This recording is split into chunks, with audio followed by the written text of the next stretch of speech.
Seja muito bem-vindo à aula Exemplo Prático com Rollback. Nessa aula eu vou mostrar para vocês como descartar as alterações que fizemos dentro da nossa transação. Para isso eu vou reutilizar os mesmos comandos que a gente havia utilizado na aula anterior. E simplesmente o que eu vou fazer aqui a mais de teste é colocar aqui abaixo do commit uma linha escrito Rollback. Isso significa que o begin a gente inicializa uma nova transação, o commit a gente está dizendo para o banco de dados está tudo certo e pode salvar essas informações dentro do meu banco, e o rollback vai dizer para o banco de dados que tem algo errado para ele desprezar todas as alterações e encerrar essa nossa transação. Como eu já mostrei para vocês aqui o commit, vou mostrar para vocês agora o rollback. Para isso então eu vou abrir uma nova transação aqui e eu vou executar esse meu update aqui. Só que aqui eu estou com teste 1 e os meus usuários também estão com teste 1. Portanto, eu vou trocar esse nome aqui para que a gente possa anotar as diferenças. Então, eu vou colocar outro nome aqui, por exemplo, de Cauê.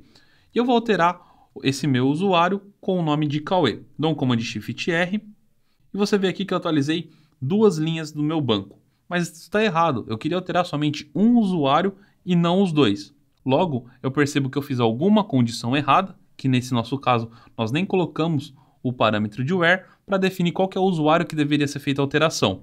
E se eu selecionar aqui os meus usuários, eu tenho os dois usuários com o nome de Cauê. Supondo que eu tenha 1000 usuários dentro dessa minha tabela, os meus 1000 usuários estarão com o nome de Cauê.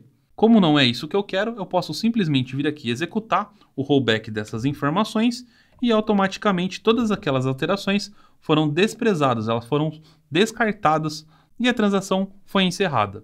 Agora o que eu tenho que fazer é voltar aqui e de fato colocar a condição que eu quero. Então eu coloco aqui where user_id igual a 1. Novamente posso abrir uma nova transação, executo o meu update, atualizei somente uma linha, posso pegar aqui todos os meus usuários, eu vejo aqui que eu tenho o Cauê v.leite, né? Obviamente que o nome está errado, mas a gente está alterando somente o username aqui do usuário 1.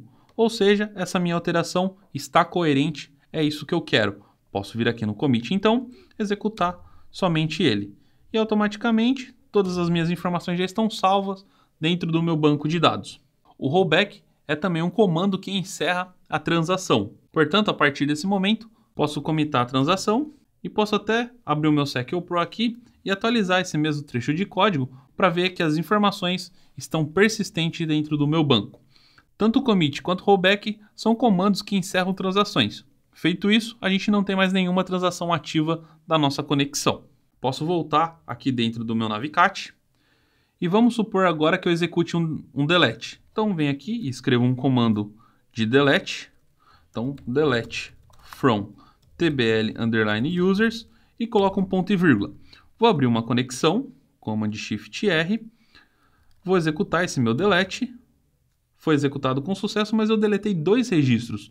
Eu não queria ter deletado esses meus 2 registros. No entanto, que se eu executar agora um select aqui na minha tabela de usuários, eu não tenho nenhum.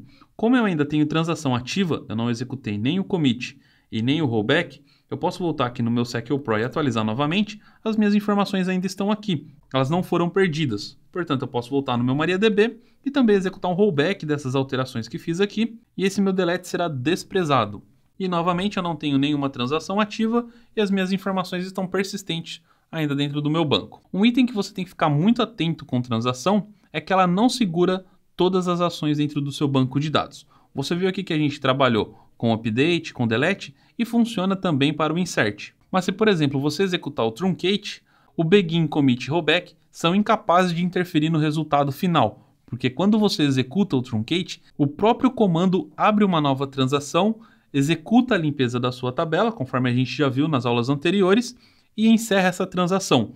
Portanto, por mais que a gente tenha uma transação antes de ser chamado o truncate, o nosso commit e o nosso rollback será totalmente desprezado e a gente pode sim perder as informações. Para que a gente possa fazer um teste aqui, vou executar um select asterisco from tbl_usuários, ponto e vírgula para finalizar. Eu tenho aqui 2 registros com o Robson e o Gustavo e a nossa idade aqui. Vou executar um begin, dou um comando Shift R, portanto estou com uma transação ativa e vou executar um truncate em tbl_usuários, ponto e vírgula para finalizar. Seleciono todo ele, comando Shift R, comando foi executado com sucesso aqui dentro. No entanto, que se eu executar aqui agora o meu select, eu não tenho mais nada dentro da minha tabela, o truncate ele dropa a estrutura da minha tabela e recria novamente. No entanto, que ele até zera o campo auto-increment. Porém, se eu vim aqui agora e executar um rollback dessas informações e executar novamente um novo select aqui dentro, você vai ver que de fato as minhas informações não estão mais persistentes no meu banco de dados. Por mais que eu tenha descartado as alterações feitas pelo meu truncate, as informações foram perdidas. E você deve ficar bastante atento porque assim como o truncate, os alter table, alter database, nenhum deles a transação é capaz de gerenciar. No geral, somente os comandos que você utiliza de DML são controlados pelas transações. E isso ainda vale algumas observações. Caso você execute dentro de uma procedure, por exemplo, ou dentro de uma function, e dentro dessas procedures ou dessas functions você abra novas transações, também não será possível reverter essas alterações. Portanto, o comando deve ser utilizado com muita responsabilidade e nos pontos exatos que precisam ser utilizados. Geralmente, você só faz isso quando você está executando carries na mão por qualquer motivo. Dentro da sua aplicação, você não vai fazer o uso de nenhum deles. Portanto, como tarefa auxiliar e como exercício, eu recomendo que você pegue um banco de dados seu, faça um backup dele, importe dentro do seu localhost, obviamente que você não vai testar isso em produção, e nesse banco de dados seu de testes que você subiu, onde você tem as informações, você faça os testes de transação. Execute todas as alterações que já vimos até agora, tanto de DDL quanto de DML, utilizando as transações e verifique quais são os comandos que você pode utilizar, que a permanência das transações sejam levadas em consideração.